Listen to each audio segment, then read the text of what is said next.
पिछले Wednesday confuse हो गया था मैं। इस वेडनेसडे फिर रिक्वेस्ट आई गावा सर की कि मुझे जल्दी जाना है। आपकी शो शेड्यूल तो 10 बजे तक का ही है, फिर 10 बजे जल्दी जाना है, मतलब क्यों? 10 बजे जाना है क्योंकि उसके बाद मुझे नहीं आना है। क्योंकि शाम के बाद जो शोज है मुझे नहीं करने आज। क्यों? आज मेरी एक फ्रेंड है, उसके बेटे की शादी है, तो वहां जाना बहुत जरूरी है। फ्रेंड के बेटे की शादी है? जी हाँ। वीरू, अपने पास तो इन्विटेशन आया ही नहीं। अभी वो सब बहुत कम लोगों को नहीं, इन्विटेशन आता है क्योंकि हमारे सेलिब्रिटी तो है। जानकार में किसी की दूर दूर तक शादी नहीं है अभी। सेलिब्रिटी है मतलब? एक पॉप स्टार है, एक्टर है, म्यूजिक कंपोजर है, तो उनकी शादी है। उनकी मदर मेरी बहुत अच्छी दोस्त है, तो आज जाना तो चाहिए ना। ठीक, जाइए, बिल्कुल जाइए, उसमें कुछ शादी नहीं है। गावा सर को ये बताना ना, मतलब कि सेलिब्रिटी की शादी में जा रहे हैं, इसीलिए आज बोले 10 बजे छुट जाना है। 10 बजे तक तो शो ही शेड्यूल था गावा जी का, तभी मुझे लगा कुछ दाल में काला है।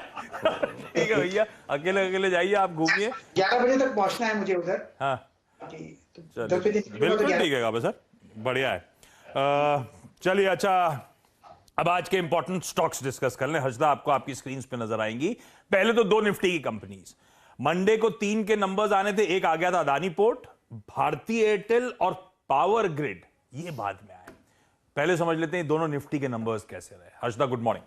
मॉर्निंग आशीष। भारती के नतीजे उम्मीद के मुताबिक ही हैं। हालांकि अगर आप कंपेयर करें कि जियो ने क्या प्रदर्शन दिखाया, तो वहां से आपको थोड़ा सा एक शेड लाइट दिखेगा ये नंबर। आंकड़े आपकी स्क्रीन पर आ जाएंगे, जहां पर हमने देखा है रेवेन्यू ग्रोथ करीब 4% की कंसोलिडेटेड बेसिस पर, प्रॉफिटेबिलिटी में करीब 20% तक का इंपैक्ट जरूर आया है। लेकिन यहां पर आप ध्यान दीजिएगा कि कंपनी पर जो प्रॉफिट का दबाव है वो लार्जली हाई फाइनेंस कॉस्ट और फॉरेक्स लॉसेस की तरफ से आया है। इबिटा बेसिस पर करीब 3.5% तक का इजाफा। लेकिन कंपनी कह रही है कि दरअसल ये जो कंसोलिडेटेड रेवेन्यू ग्रोथ देखने को मिली है, इससे अफ्रीका बिजनेस में करीब 5.6% तक का इजाफा देखने को मिला। इंडिया का जो मोबाइल रेवेन्यू ग्रोथ है वो आंकड़ा करीब 3.4% के आसपास है। आरपूज 183 के आसपास आए हैं आरपूज, जिसमें आप कह सकते हैं करीब 3% तक की वृद्धि देखने को मिली है क्वार्टर ऑन क्वार्टर बेसिस के आधार पर, और ब्रोकरेजेस भी इसी पर फोकस कर रहे हैं। जेफरीज ने इनफैक्ट जो अपना कॉल दिया है उसमें उन्होंने अपना माइल्डली टारगेट बढ़ाया जरूर है। ये कह रहे हैं कि टारगेट अब होना चाहिए 875 का, पहले टारगेट इनका 860 का था, लेकिन एक एक्सट्रीम बुल केस में 975 की भी बात हो रही है। और जेफरीज बेसिकली यही कह रहा है कि अगर यहां से आरपू में इजाफा आना है तो फिर कंपनी को टैरिफ हाइक करने पड़ेंगे। तो ये फिलहाल ब्रोकरेजेस का व्यू एयरटेल पर, और नतीजे आपके सामने। दूसरी तरफ पावर ग्रिड का परफॉर्मेंस आप कह सकते हैं फीका रहा है।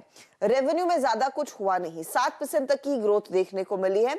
मुनाफे पर प्रेशर है करीब करीब 37% तक का।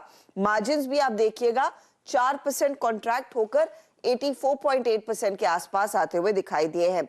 ट्रांसमिशन बिजनेस 6% बढ़ा है, कंसल्टेंसी 51%, लेकिन टेलीकॉम बिजनेस में 60% तक की वृद्धि देखने को मिलती है। कोर बिजनेस इनका ट्रांसमिशन ही है, वहां पर बहुत ही फ्लैट लाइन ग्रोथ देखने को मिली है। तो यहाँ पे अगर आप देखिए पावर ग्रिड के नंबर्स पे हर्षदा ने थम्स डाउन दिया है, लेकिन चलते हैं एक काम करते हैं भारती के नंबर्स पे।